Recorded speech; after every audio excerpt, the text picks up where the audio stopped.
Buenos días. ¿Cómo está? Yo, muy bien. Muchas gracias. Okay, estudiantes, this is a video just about practice. We're going to practice the verbs ser, estar, and tener. That's what we're going to cover in this one, and this is all about learning how to choose. Do I say yo soy? Do I say yo estoy? Or do I say yo tengo? In English we say I am, but in Spanish we have three choices. Now you have all your rules, not necessary to memorize them.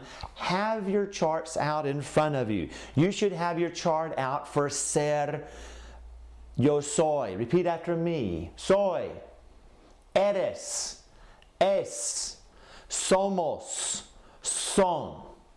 This should be in front of you.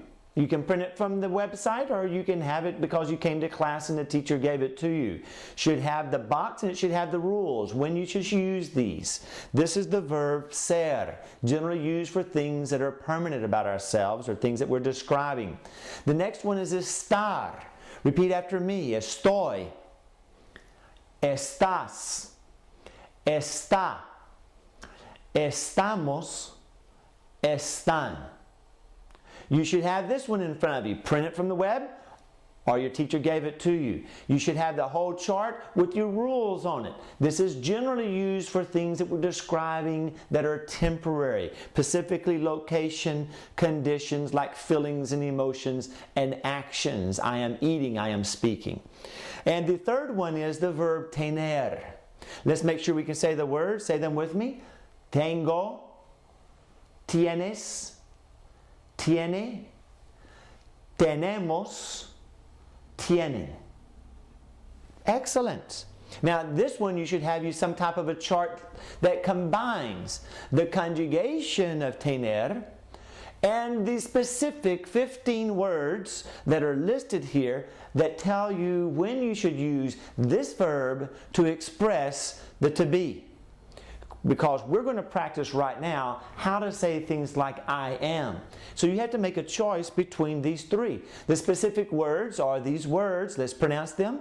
Cuidado, éxito, prisa, suerte, hambre, sed, miedo, frío, calor, 20 años, or any age, whether it's 12, 20, 100, razón, vergüenza, pena, culpa, la culpa, and sueño. If you want to say I'm sleepy, yo tengo sueño. Great. Excelente. So if you have those in front of you, you're ready to practice here. You have to decide, how are we going to say we are in Spanish class? The word we are in English comes from the to be verb. Which one does it come from in this class? Let me back out of the way here and you choose uno, dos, or tres. Which one do you think it is? Is it número uno? Is it número dos? Or is it número tres? Número uno says, nosotros tenemos en clase de español. Número dos says, nosotros estamos en clase de español. And número tres says, nosotros somos en clase de español. Which one is correct? Uno, dos, o tres? You should have chose número dos. Número dos. Because we're talking about our location. Where are we located right now? You don't see Spanish class written anywhere on our words for tenemos. All right? And we're not permanently inside of the Spanish class, but actually we're describing location. So número dos. Repeat it with me. Nosotros estamos en clase de español. Muy bien. Let's try the next one. He is from Colorado.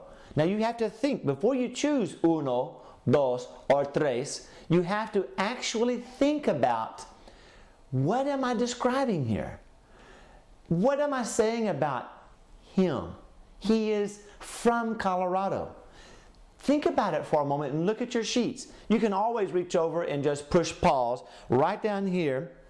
Just reach right down in the bottom there and you can touch the button that says play and pause, and you can stop the video if you wish, and that way you can think about it. Well, Colorado is not on our list of the 15 things from tener, so this one's out. Adios, número dos, will not work.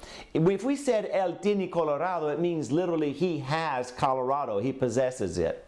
So now we have to decide, do we say él está or él es? Are we talking about where he's located? He is from Colorado. Well, he could be anywhere. He could be in Florida. We're just saying that's where he's from. The key word is origin. So which one of the verbs has origin? Ser. Él es de Colorado. Repiten.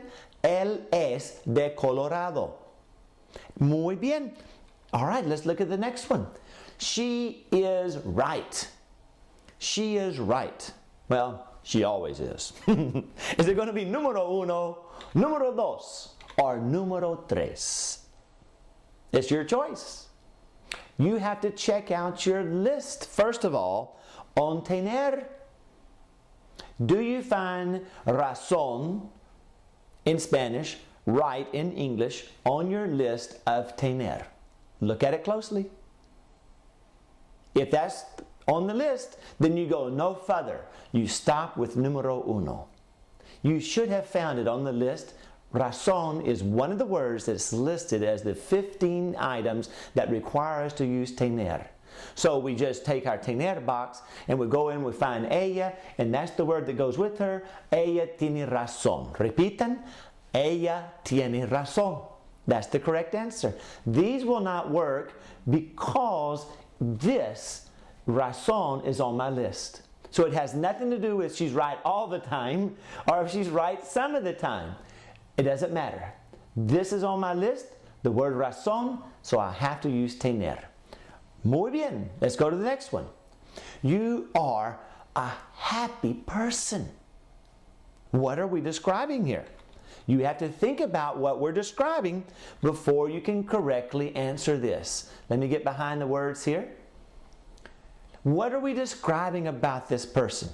You are a happy person. What does that mean? Are we talking about emotions or are we talking about personality? So is happy person on our list? If happy person is not on our list, and it's not on the list of those 15 words, then tener is out of here. We take tener out, that's not an option. All we have left is uno and dos. We have to decide between número uno and número dos which one we have to use. Well, if we're describing a personality trait, meaning this person is always happy, it's their personality, then número uno would be the right one because that comes from ser.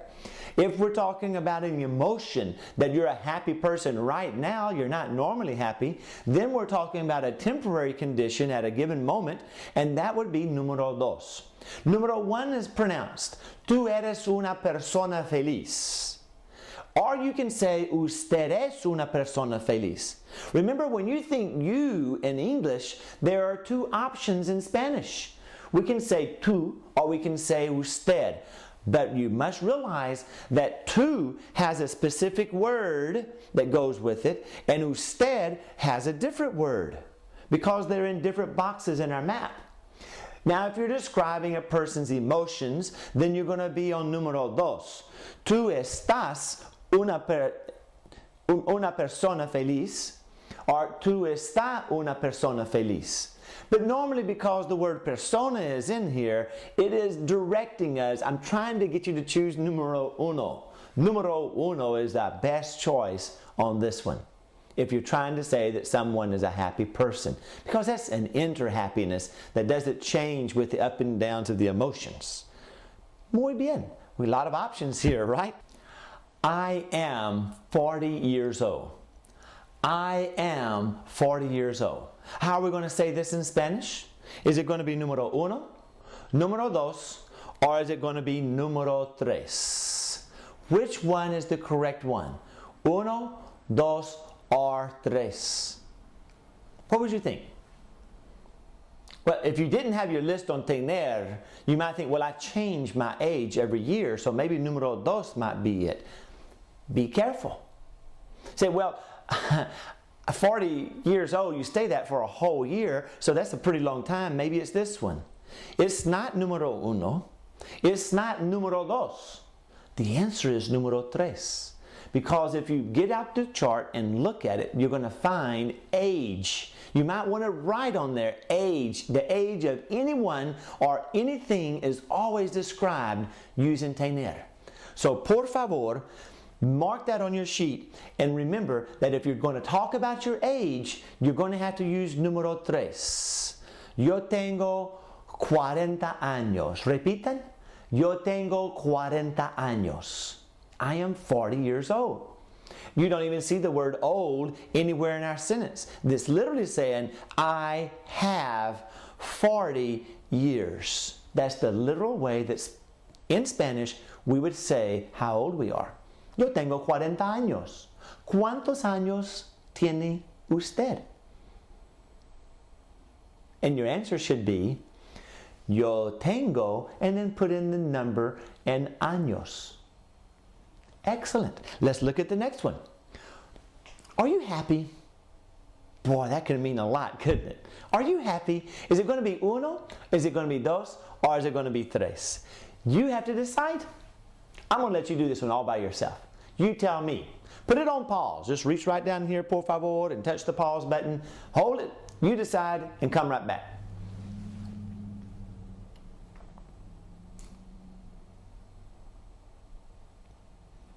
All right, did you decide? You ready to go? Well, did you find the word happy on your list of tener? You've got to have that list of tener right in front of you. And look down the sides. Is happy there? It's not there. So we know that número tres is gone. We're not going to use número tres. All right? So are we going to use this one or are we going to use this one? Well, you know it. Both of them are correct. It depends on what you're asking. If I am a psychologist and I am asking someone, are you happy? What kind of question is that? You're usually not very happy sitting in the office of a psychologist or a therapist. You know, you may not want to be there at all, or you're there because you're having some difficulties. So you're probably not sitting there all happy. The therapist is asking you, are you happy down inside? Are you a happy person? That's going to be used with ser. So this is what you use if you're asking that kind of a question.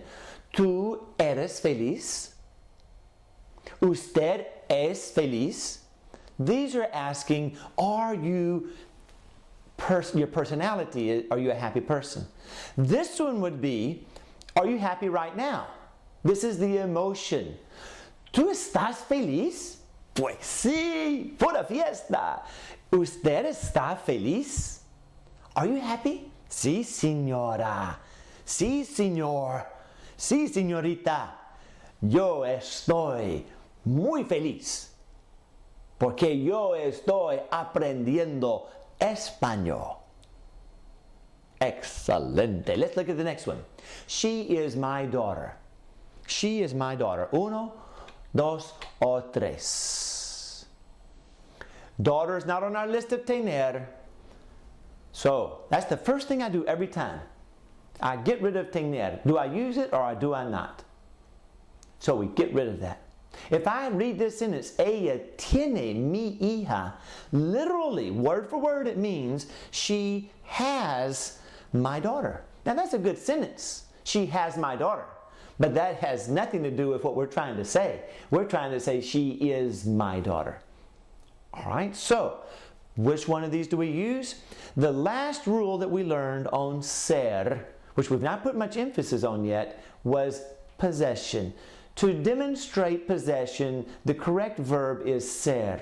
Ella es mi hija. She's always my daughter, and she is my possession. Well, not as in you own her, but she is mine, versus the other one is not my daughter. So, ella es mi hija. Repitan, ella es mi hija. Muy bien. They are cold. They are cold. Uno, dos, o tres. Uno, dos, o tres. They are cold. Where are they cold all the time? Now, don't you even think about that. First thing you're supposed to do is check your words. Where is the word frío? Is the word frío on your list of 15 words for tener? Yes, it is. So now I know that the number one is gone. It's either going to be dos or tres. Now, I've got to decide here which one is correct. Now, this is where you have to make sure that the subject matches with the correct verb. Does this subject, ellos, does it go with tengo? No. Who goes with tengo? Yo. I could say, yo tengo frío, but yo tengo frío doesn't mean this. Yo tengo frío means I am cold. We want ellos, so we have ellos matching up with tienen and then frío. Ellos tienen frío. Repitan. Ellos tienen frío. They are cold. Let's look at the next one. Here's a question for you. Are you hungry? How would you ask someone, are you hungry? Which one of these would be the correct one? And again, you have to carefully analyze your three options. And the place to start is with tener, because it's the easiest one to eliminate. You don't have to follow rules. You just look at the list of words. If it's on the list, you use tener. Hunger is on the list. It's hambre in Spanish. So if that's on the list, then es is gone. Está is gone. The only option is tiene. ¿Usted tiene hambre? Repitan. ¿Usted tiene hambre? And your answer might be, sí, yo tengo mucho hambre. Yo tengo mucho hambre. Yo quiero comer. Yo quiero comer un taco con queso. See? I guess y'all figure I'd like a lot of tacos, huh? Let's look at the next one. I am sick today. Maybe it's because I ate too many tacos. I am sick. Which one are we going to do it? Is it going to be uno, dos, or tres?